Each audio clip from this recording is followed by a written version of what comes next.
Today I'm going to show you the 3 best plays in NCAA Football 25 that can beat every coverage. And all 3 of these plays are going to be in the Alabama Crimson Tide playbook. Go figure, that's why they've been so good the last million years. We're going to start out with how to beat cover 2. All these plays are going to be in bunch tight end, and the play I'm going to show you is mesh. We're just going to go against a random cover 2 defense to show that this works. This is what the play looks like up front, and really the only thing I'm going to do with it is I'm going to put this tight end, I'm going to block him, give me some extra time. You also might want to remove the running back to where the strong side is, so we got an extra blocker over here. We're going to block him, we're going to press L1, ID the mic, and we're gonna ID the guy all the way out here. So this is what the play looks like. With cover 2, you got a cornerback that is either in a soft flat or a hard flat, which basically means just how close they play to the line of scrimmage. And really the 2 guys you're gonna be looking for is circle and square. That cornerback right here, if he comes and plays up, I'm going to be able to hit square over top of him. If he plays back a little bit and covers that corner out, circle's going to be wide open. So I'll hike and see what he does. He plays back. We got circle wide open, and we're able to pick up an easy 7 or so yards. And sometimes I won't even do much with it. I'll put my running back on a wheel route as well, just because if he can get over the top of cover 2, it'll be nice. I'll still block my tight end, but then sometimes I'll leave that triangle wide receiver, then let him do the cross.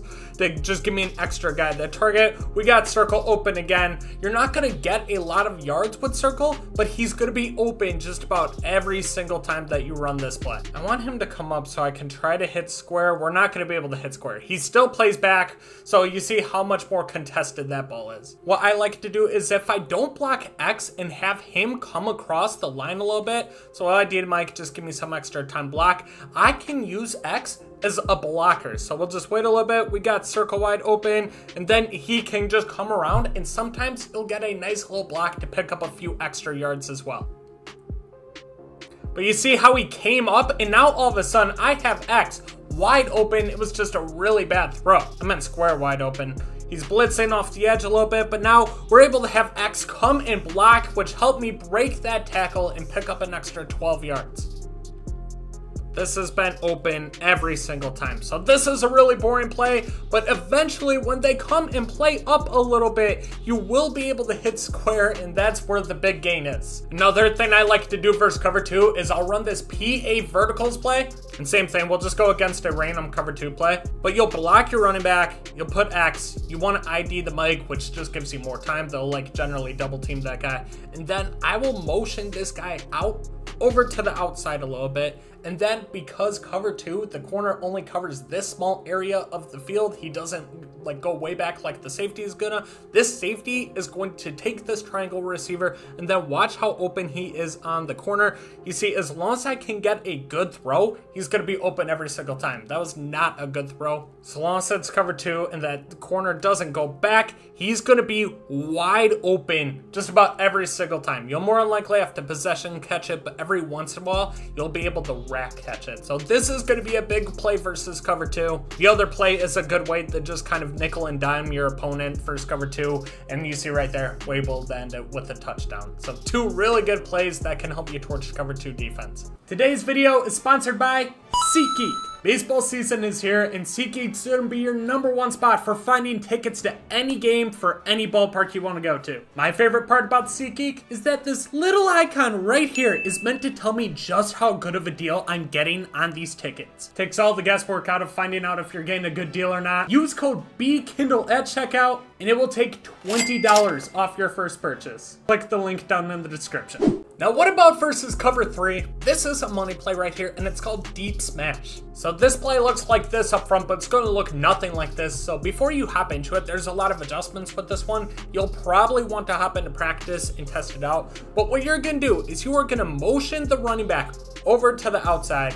You're going to put him on a comeback, which is just going to your audibles, pressing L2. He's now on a comeback. It's gonna drag this safety way back here towards him a little bit to take that off. Then what you're gonna do is you're gonna put square on a streak. So now he's streaking down the field, and you're gonna put triangle, which when you make your adjustments, just make sure it's your fastest guy. You're gonna put him on a post. So this is what the play now looks like. And then same thing as we did before. This is gonna help you with blocking. So for those of you that have issues with blocking at higher difficulties, press L1, press X, and then we're going to end up rolling out here. So we're going to ID the Mike out here, try to get me some more blocking.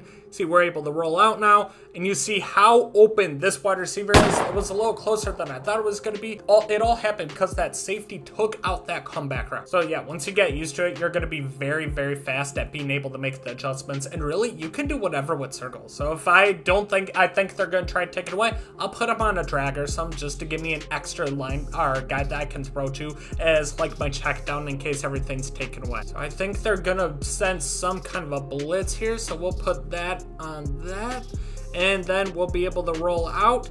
And you see we got him wide open, just got to make a good throw, and that is why you want to put your fastest wide receiver right there, because otherwise he's going to be able to torch cover 3 all day long. Let's try it one more time, see if we can get one more touchdown versus cover 3. We just got to remember, because this play takes a little bit of a while to develop, just make sure you ID the Mike so you're able to roll out a little bit, and then as long as you make the good throw, which that was not a good throw, but we're still able to pick up a good game. I also like to use this play versus cover 2 a lot, and it's set up very similarly. The only difference is I will put square on a streak, I'll put triangle on a post, and then I'll leave my running back. Still like to make sure that I'm blocking because you're probably gonna roll out. And sometimes that post, you can split these guys a little bit. We're not able to there, but if we roll out, sometimes you got enough time to hit them on the sideline as well. This one's more hit or miss on if it's going to actually work versus cover 2. So you definitely will have to like have a check down. So this is why I like to do with it.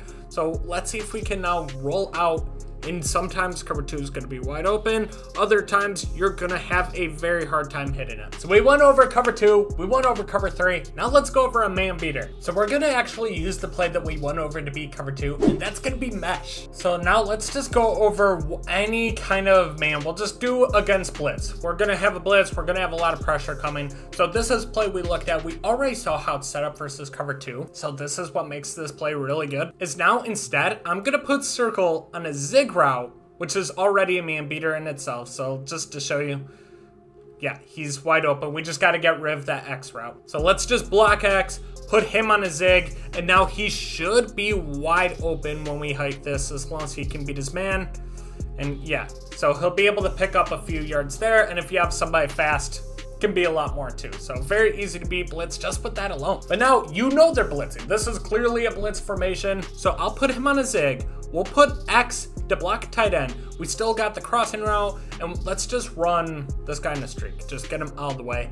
Now let's put the running back on a wheel route. And then same thing, you're gonna ID the Mike, just do the furthest outside guy, and watch the wheel route. If we have enough time here, you got a running back on a linebacker. He was open, just the pressure got to me. We gotta try to be able to get outside. If we can get outside, but you see, we got triangle wide open, so a lot of man beaters. As long as you have fast guys on your team, you should be able to get outside. You see, we got triangle wide open. They sent the house, and that'd be an easy touchdown. So they're clearly sending a lot of pressure, so we're gonna block the tight end. We're gonna put the wheel route, ID the Mike to have this guy, and then we're also gonna press L1 and kind of move the line over to the right and everything, so it looks a little bit like this. And you see we're able to hit the triangle wide receiver kind of across the field really easily. Just need the blocks, just need the blocks. Yep, see, we have wide open, just have to make a good throw, and he does, and we're able to get the big game. So as long as you can get the blocking right, that wheel route is going to kill man coverage every single time. So sometimes, yeah, I'll move the full side over to the side I want to roll out on. Then you just got to make sure, because for whatever reason it has a running back block, that you put him back out like this. So should get the blocking that we need. Unfortunately, it's double coverage there, but we got the triangle receiver come back. So now that's all figured out, how do I set this up again? So it's just like this. You can leave square, or you can put him on a streak, whatever you prefer to do. Triangle stays same. Circle, put him on a zig route. That's going to be open every time. Block the tight end. ID the Mike over here. You're also going to have full side protection on the side you want to roll out. And then you're going to have your one running back on a wheel route. So you have triangle, circle, and R1 that are open versus big play blitzes. We got one-on-one coverage, just got to make a good throw, and we're able to make the good throw. And you see running back on linebacker, as long as you have the time and can make a good throw, it's going to be a touchdown every single time. Or if you need something a little bit quicker, this zig route's going to get open pretty quick. You'll be able to throw to him and should be able to pick up a few yards. Otherwise, if this wheel route is covered, it's not covered, holy shit, it's wide open. Otherwise, if the wheel route's going to be covered, you're also going to have this kind of running or wide receiver cutting across the field that should be open. You can cut him off field a little bit just to pick up a few more yards. He dropped it, damn. But either way, you're going to have a ton of options versus man coverage as long as you have some fast wide receivers. Let me know if this video helped you out. If it did, be sure to subscribe to the channel if you're new. Catch you guys in the next one. Peace out.